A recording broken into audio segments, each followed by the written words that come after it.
Növbəti sualımızın izahına baxırıq bir yerdə. Deməli, burada x y-ə vurubdur, mənfi veribdir. Görürəm kiçikdir sıfırdan. Y z-ə vurubdur, böyükdür sıfır, yəni müsbətdir. Buradan mənə heç nə çıxmır. Yəni, x mənfi də ola bilər, müsbət də ola bilər. Eyni qaydada y-lə z-də.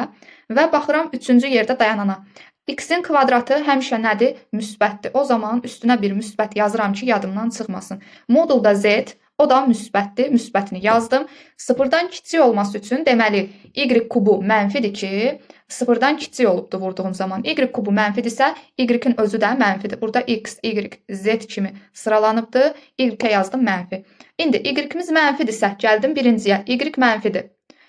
Sıfırdan kiçik olması üçün gərək x müsbət olsun ki, bir-birinə vurduğum zaman mənfi yaransın.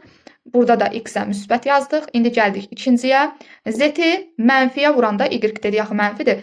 Müsbət alınıb, sıfırdan böyük alınıbdır. Biz də bilirik ki, iki mənfi ədədi bir-birinə vuranda sıfırdan böyük alınır. Z-imiz də oldu mənfi. Müsbət, mənfi, mənfi, bu da B variantındadır.